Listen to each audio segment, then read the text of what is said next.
વડોદરાના નવા મેયર ગીતાબેન મકવાણા બન્યા છે. ડેપ્યુટી મેયર બન્યા છે આદિત્ય પટેલ અને સ્થાયી સમિતિ ચેરમેન બન્યા છે વર્ષાબેન વ્યાસ.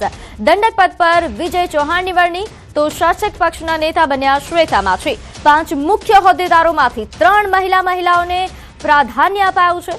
વોર્ડ નંબર 13 ના કોર્પોરેટર ગીતાબેન મકવાણા જે ઘર બહાર નાનકડી કેબિન ચલાવે છે તેઓ હવે મેયર બની ચૂક્યા છે. પરચુરણ ચીજની કેબિનમાંથી હવે સીધા જ મેયર કેબિનમાં પદભાર તેમણે સંભાળ્યો છે. તો વડોદરાના નવા મેયર એક મહિલા બન્યા છે જેમના વિશે આપને જણાવી દઈએ. ગીતાબેન મકવાણા જે ઘરની બહાર એક નાનકડી કેબિન ચલાવે છે, પરચુરણ વેચીને પોતાનું જીવન ગુજાર કરતા હતા અને હવે કેબિનમાંથી મેયરની કેબિનમાં તેઓ પહોંચ્યા છે. વધુ વિગત સાથે મારી સાથે સંવાદદાતા હાર્દિક જોડાઈ ગયા છે. હાર્દિક, વડોદરામાં તમામ હોદ્દેદારોની વરણી તમામ વિશે વિગતવાર માહિતી આપશો. બિલકુલ દી, જો આપણે વડોદરાની વાત કરીએ અને ખાસ કરીને ભારતીય જનતા પાર્ટીની વાત કરીએ તો પ્રદેશ ભાજપે જે છે તે આ ચૂંટણીનું મેદાન હોય કે પછી અધિકારીઓ હોય, તમામ સ્થાનો પર જે છે તે મહિલાઓને ખૂબ જ મહત્વ આપ્યું છે અને એનું ઉત્તમ ઉદાહરણ જે છે તે વડોદરામાં પૂરું પાડ્યું છે. વડોદરાની વાત કરીએ તો ગીતાબેન મકવાણા છે તેમને મેયર બનાવવામાં આવ્યા છે. આદિત્ય પટેલ જે છે તેમને ડેપ્યુટી મેયર બનાવવામાં આવ્યા છે અને સ્થાયી સમિતિના ચેરમેન તરીકે વર્ષાબેન વ્યાસ જે છે તેમને જવાબદારી સોંપવામાં આવી છે. શાસક પક્ષના નેતા તરીકે શ્વેતાબેન માછી અને દંડક તરીકે વિજય ચૌહાણ જે છે તેમને જે છે તે હોદ્દો આપવામાં આવ્યો છે. એટલે મુખ્ય જે 5 હોદ્દેદારો હોય છે તે પૈકી 3 જે છે તે મહિલા છે અને એમ ટૂંકમાં કહીએ તો વડોદરાનો વહીવટ જે છે તે હવે આ 3 મહિલાઓ જે છે તે ભેગા મળીને ચલાવે. અને અહીંયા સૌથી મોટી વાત એ છે કે એવું કહેવામાં આવે કે ભારતીય જનતા પાર્ટીમાં નાનામાં નાના જે કાર્યકર્તા હોય છે તેની કદર કરવામાં આવે છે. ત્યારે અહીંયા પણ જે છે તે ભારતીય જનતા પાર્ટીએ ઉદાહરણ પૂરું પાડ્યું છે. કારણ કે વડોદરા શહેરના જે મેયર બન્યા છે વોર્ડ નંબર 13 ના કોર્પોરેટર ગીતાબેન મકવાણા તેમને મેયર બનાવવામાં આવ્યા છે અને મોટું ઉદાહરણ એટલા માટે પૂરું પાડ્યું છે કે ગીતાબેન મકવાણા જે છે તે પોતાના ઘરની બહાર એક નાનકડી કેબિન ચલાવે છે અને પરચુરણ જે ચીજ વસ્તુ હોય છે તે વેચીને તેઓ જે છે તે પોતાનું ગુજરાન ચલાવે છે. અને નાનકડી જે કેબિન છે તેમાંથી તેઓ હવે મેયરની કેબિનમાં બેસવાના છે. એટલે તેમના માટે જે છે તે ખરેખર મોટી જવાબદારી જે છે તે બની રહેશે. ભૂતકાળની આપણે વાત કરીએ તો ભૂતકાળનું જે 2.5 વર્ષનું બોર્ડ હતું તે ખૂબ બદનામ બોર્ડ હતું. કારણ કે એ સમય દરમિયાન જે છે તે વડોદરા શહેરમાં અનેક વિવાદો થયા હતા, પૂરની પરિસ્થિતિ સર્જાઈ હતી અને લોકો જે છે તે પ્રાથમિક સુવિધાના નામે બુમરાણ મચાવતા હતા. ત્યારે હવે જે નવું બોર્ડ બની ગયું છે તેની પાસેથી વડોદરાવાસીઓને એવી આશા અપેક્ષા છે કે પ્રાથમિક સુવિધાઓ જે છે જેનાથી લોકો વંચિત છે, પીવાના પાણીની સમસ્યા હોય, ડ્રેનેજની સમસ્યા હોય કે પછી રોડ રસ્તાની સમસ્યા હોય, એ તમામ સમસ્યાઓ દૂર થાય એવી આશા અને અપેક્ષા જે છે તે વડોદરાવાસીઓ આ નવા પદાધિકારીઓ પાસે રાખી રહ્યા છે. બિલકુલ, આભાર માહિતી આપવા બદલ. તો હવે આ મહિલાઓ વડોદરામાં શું રંગ લાવે છે તે જોવું રહ્યું. શરૂઆત રાજકોટથી, જ્યાં મેયર તરીકે નેહલ શુક્લના નામની જાહેરાત થઈ ચૂકી છે. ડોક્ટર નેહલ શુક્લ એ મેયર બન્યા છે. ત્યારે રૂપાણી પરિવાર, શુક્લ પરિવાર, નથવાણી પરિવારમાં હરખની હેલી આવી. ડેપ્યુટી મેયર તરીકે દક્ષાબેન વસાણીના નામની જાહેરાત થઈ તો રાજકોટના સ્ટેન્ડિંગ કમિટીના ચેરમેન તરીકે પરેશ પીપળિયાના નામની જાહેરાત કરાઈ. શાસક પક્ષના નેતા તરીકે ઓબીસી સમાજમાંથી આવતા હિરેન ખીમાણિયા અને દંડક તરીકે ક્ષત્રિય સમાજમાંથી આવતા સંજયસિંહ રાણાના નામની જાહેરાત થઈ ચૂકી છે. મેયર નેહલ શુક્લ સ્વર્ગીય ચિમન શુક્લના પુત્ર છે. ચિમન શુક્લને ગુજરાત ભાજપના જનસંઘ તેમજ ભારતીય જનતા પાર્ટીના પાયાના પથ્થર ગણવામાં આવે છે. નેહલ શુક્લ એ ડાર્ક હોર્સ સાબિત થયા. ડેપ્યુટી મેયર તરીકે દક્ષાબેન વસાણી એ લોહાણા સમાજમાંથી આવે છે. સ્થાનિક સ્વરાજ્યની ચૂંટણીમાં લોહાણા જ્ઞાતિના પુરુષોને ટિકિટ આપવામાં ન આવતા વિવાદ થયો હતો. ત્યારે આગામી 2027ની ચૂંટણીને ધ્યાનમાં રાખીને લોહાણા સમાજમાંથી આવતી મહિલાને ડેપ્યુટી મેયર પદ આપવામાં આવ્યું છે. તો સ્ટેન્ડિંગ કમિટીના ચેરમેન તરીકે પરેશ પીપળિયા કે જેઓ લેઉવા પાટીદાર સમાજમાંથી આવે છે તેમને આ પદ મળ્યું છે. વોર્ડ નંબર 6 માંથી તેઓ ચૂંટાઈને આવ્યા છે. તો રાજકોટમાં મેયરના નામની જાહેરાત થઈ ચૂકી છે. ડોક્ટર નેહલ શુક્લ કે જેમના નામની જાહેરાત થઈ છે. રાજકોટ મનપાના હોદ્દેદારોની વરણી, ડેપ્યુટી મેયર પદે મહિલાની વરણી કરવામાં આવી છે. તો આ ઉપરાંત સ્ટેન્ડિંગ કમિટીના ચેરમેનના નામની પણ જાહેરાત થઈ ચૂકી છે. આપને જણાવી દઈએ કે લેઉવા પાટીદાર સમાજમાંથી આવતા પરેશ પીપળિયા કે જેમની સ્ટેન્ડિંગ કમિટીના ચેરમેન તરીકે વરણી કરવામાં આવી છે તેઓ વોર્ડ નંબર 6 માંથી ચૂંટાઈને આવ્યા હતા. આ ઉપરાંત જો વાત કરવામાં આવે દંડકના નામની પણ જાહેરાત થઈ ચૂકી છે. આ સાથે જે શાસક પક્ષના નેતા છે તેમના નામની પણ જાહેરાત કરી દેવામાં આવી છે. તો રાજકોટમાં તમામ મનપાના હોદ્દેદારોની વરણી થઈ ચૂકી છે. આપને જણાવી દઈએ કે રાજકોટના જે મેયર બન્યા છે ડોક્ટર નેહલ શુક્લ કે જેઓ સ્વર્ગીય ચિમન શુક્લના પુત્ર છે.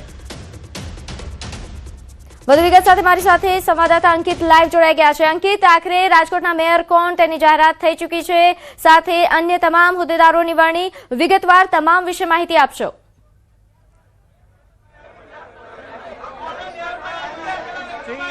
ચોક્કસથી આપણે વાત કરવામાં આવશે તો નેહલ શુક્લા છે તે આવી ચૂક્યા છે।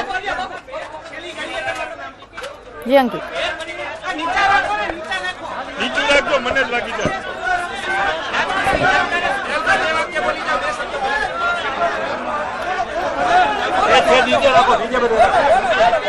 દેશના વડાપ્રધાન માનનીય નરેન્દ્રભાઈ મોદી, શ્રી અમિતભાઈ શાહ, ગુજરાતના મુખ્યમંત્રી શ્રી ભૂપેન્દ્રભાઈ પટેલ, ભારતીય જનતા પાર્ટી ગુજરાતના પ્રમુખ શ્રી જગદીશભાઈ વિશ્વકર્મા, ગુજરાતના ઉપમુખ્યમંત્રી ભાઈ શ્રી હર્ષભાઈ સંઘવી, અમારા સર્વે મહામંત્રીશ્રીઓ સન્માનીય રત્નાકરજી, અનિરુદ્ધભાઈ, પ્રશાંતભાઈ, હિતેન્દ્રસિંહ, રાજકોટ શહેરના અધ્યક્ષશ્રી, સૌનો ખૂબ ખૂબ આભાર।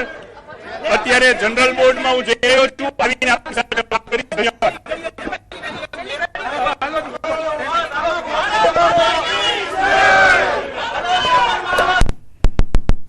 તો હાલ જે રીતે ડોક્ટર નેહલ શુક્લા કે જેમણે પ્રતિક્રિયા આપી છે તેમણે તમામનો આભાર માન્યો, ખાસ કરીને પક્ષનો તેમણે આભાર માન્યો છે।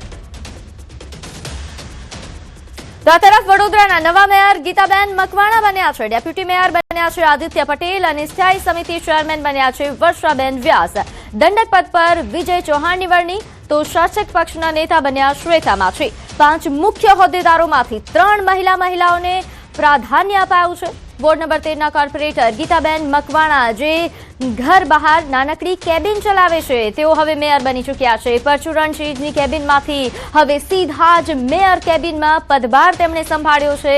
તો વડોદરાના નવા મેયર એક મહિલા બન્યા છે, જેમના વિશે આપને જણાવી દઈએ। ગીતાબેન મકવાણા જે ઘરની બહાર એક નાનકડી કેબિન ચલાવે છે, પરચુરણ વેચીને પોતાનું જીવન ગુજર કરતા હતા અને હવે એ કેબિનમાંથી મેયરની કેબિનમાં તેઓ પહોંચ્યા છે।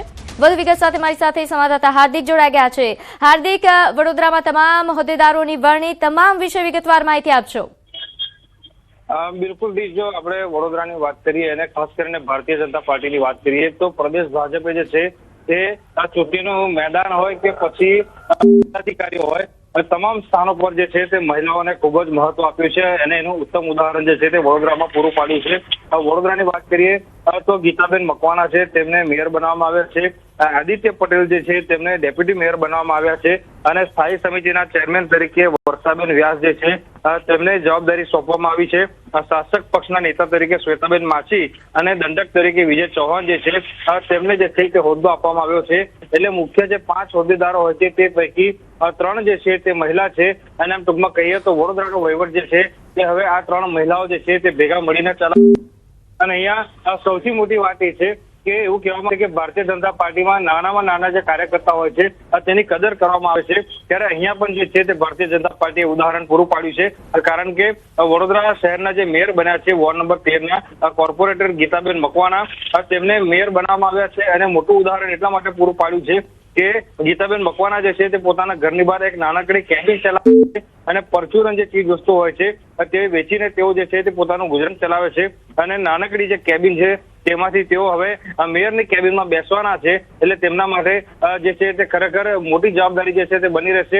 ભૂતકાળની આપણે વાત કરીએ તો ભૂતકાળનું જે 2.5 વર્ષનું બોર્ડ હતું તે ખૂબ બદનામ બોર્ડ હતું, કારણ કે એ સમય દરમિયાન જે છે તે વડોદરા શહેરમાં અનેક વિવાદો થયા હતા, પૂરની પરિસ્થિતિ સર્જાઈ હતી અને લોકો જે છે તે પ્રાથમિક સુવિધાના નામે બુમરાણ મચાવતા હતા। ત્યારે હવે જે નવું બોર્ડ બની ગયું છે તેની પાસેથી વડોદરાવાસીઓને એવી આશા અપેક્ષા છે કે પ્રાથમિક સુવિધાઓ જે છે જેનાથી લોકો વંચિત છે, પીવાના પાણીની સમસ્યા હોય, ડ્રેનેજની સમસ્યા હોય કે પછી રોડ રસ્તાની સમસ્યા હોય, એ તમામ સમસ્યાઓ દૂર થાય તેવી આશા અને અપેક્ષા જે છે તે વડોદરાવાસીઓ આ નવા પદાધિકારીઓ પાસે રાખી રહ્યા છે।